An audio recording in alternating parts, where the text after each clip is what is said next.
Career best numerically. Yeah, no kidding. Probably by several. Okay, Bruce, tell us about the round. You go out there, 8 birdies, start at 10, and you birdie the 10th hole to get off to a good start and end up with 62. And right now you're tied for the lead. Just a few thoughts about how you played.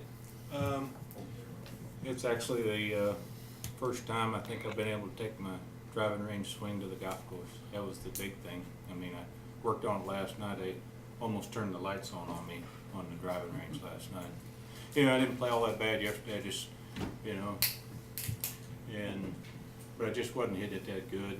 And I just worked on it again last night, and then something finally clicked. It got me to where I wanted to be on the golf course, and I just made a good drive. 8 iron on the first hole, about 15 feet, and made it. And I hit a good shot on the second hole, and it caught that slope to come back down. And I made a good 2-putt there, and actually hit it close on the 12 now, that par 3 down the hill there, and just made a good putt there. Just didn't break. You know, the greens are new there and stuff. And then I made about a 15-foot or something on whatever hole that is now, 14. And then 16, I made about a 10-footer there. And then 18, I hit a good drive, and I decided to lay up, and probably a bad shot. I wiped it over there to the right rough over there, and had the ball above my feet, and it come out left, and I had it about probably 18 feet there, but I had it whole high, and man, I knew it had to go left at the hole, and sure enough, I mean, I had a good putt, and it went right in. And the only hole that I was in trouble was on when we went over to number 1. I hit a hybrid off the tee, and I had, I don't know what I had in there, like 205 and an uphill lie and stuff, and a little bit of breeze into us at the time, and foggy, and I wasn't going to come up short, so I hit 2 iron again from there, and just hit it right out of the button. Flew it on the back edge of the green, and didn't hit it that good of a chip shot, and made about a, I don't know, 18-footer for par there, you know, and I kept it going. And then I hit it close on number 3, then hit it a foot on the 5th hole, and then almost foot in the hole on the 6th hole. And How close at number 3? on number 3, Yeah. I don't know, it was probably 6-8 feet, something like that. You're just hitting wedges, and Yeah, I mean, I had 85 yards. and 6.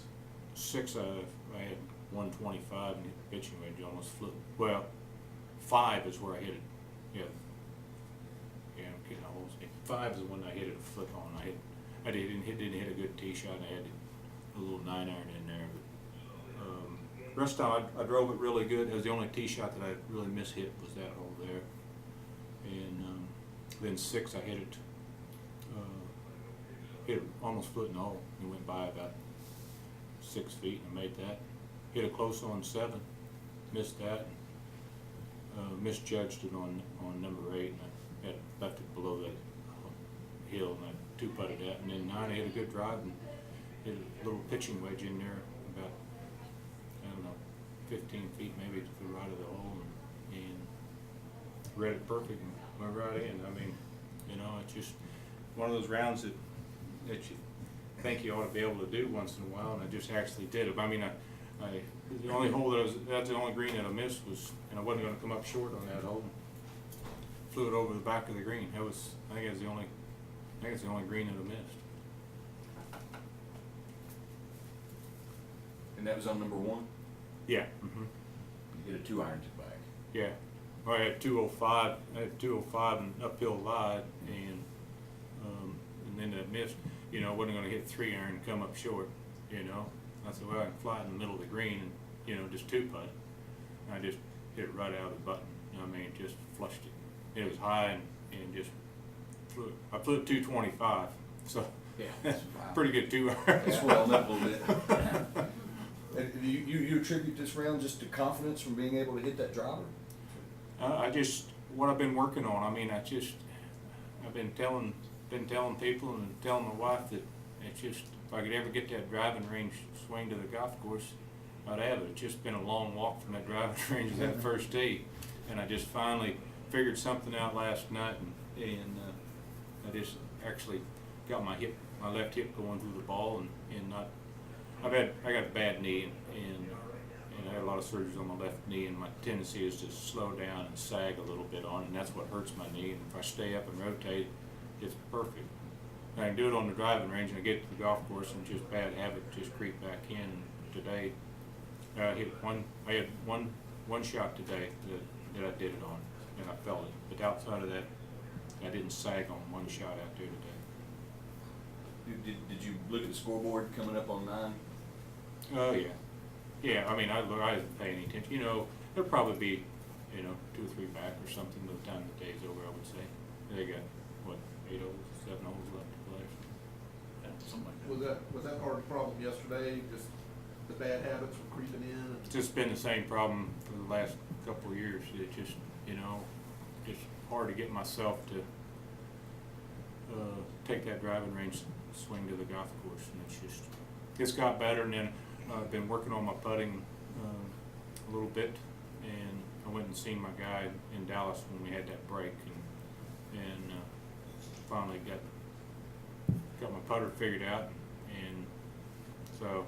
I putted good today. I really did. But I had some good quality shots today. I mean, something I haven't been doing is hitting quality shots. I mean, you kind of scrape it around, and leaving yourself 25, 30 footers and getting up and down a few times or something like that. But I mean, they were quality shots. It was coming out of the center of the club face. So that was what was encouraging. And I started making some putts, and I just kept going. That's just, that's what happens when you shoot 62, I guess. I've heard that anyway. Now you've lived it. How do you think the course is it playing wet? Is it playing long? It was playing good. It just, it's kind of that misty. I mean, I was playing with Duffy, and we were coming down off that 16th tee, and that's kind of fog kind of coming up over that hill. I said it's not the ideal conditions to play in, but it sure is beautiful looking out, with the trees and the pond down there and stuff. It's my kind of weather. I like the fall. Like fall? Yeah. Are you a mudder? No, but it's getting close to hunting season, so that's fine. Did you change putters or anything? I did change putters. When I went to Dallas and was working with him, I told him I came in too far to the right, and got to look at my putter that I was using was actually bent. I had them add some loft to it a while back, and then when they did, it must have opened the face up a little bit. So I went back to my old putter and I lined it up a lot better. So, it's just a combination of making what he was trying to get me to do with my putting stroke, and finally taking the driving range. It's just, just find out if it'll work again tomorrow. That's the whole key. Can you take it to the golf course? I think I heard Phil, did you qualify for this event? Yeah. Mm-hmm. So that's at the 62 after qualifying this. Yeah, I shot 66 in the qualifier over at Top of Springs. I putted good there, so, So there were indications that the putter was starting to come around, and the game, there was. I actually putted pretty good last week at, I got in, that was probably the best story there last week, but that's another day, but, I actually putted good there last week. I just didn't make many putts. Last couple of tournaments, you either had to wait or play your way, begin the week, not even knowing if you would make the field. After having a round like this, though, does that really help your confidence? Yeah. The rest of Yeah. I mean, last week was, I don't know. I don't know if you know the story. You probably. I don't know the story. Go. I was like, I didn't qualify, and so I was just going to stick around. I wasn't going to go back home, and they said I was like first alternate on site. I was like 30th alternate in the tournament, but everybody had gone home, and I said, well, I ain't going home. From I'm the gonna stick-" reshuffle? Huh? No, just from the alternate list. Not even, well. Well, yeah. that's what would Yeah. probably been, yeah. But anyway, so I stuck around, and then, they told me to show up Wednesday because there wasn't anybody on site. And for the Wednesday morning for the pro-am, in case somebody didn't show up, you know. So I was there, and I got there, and Andrew's foresman, I think, drove from Wednesday night, or something, Tuesday night got there from Atlanta. Anyway, he was there, and pretty soon he gets in the tournament. So now he's back to first on site. Well, then they called Leonard Thompson. Leonard gets in. He's there. He shows up there Wednesday afternoon or something. So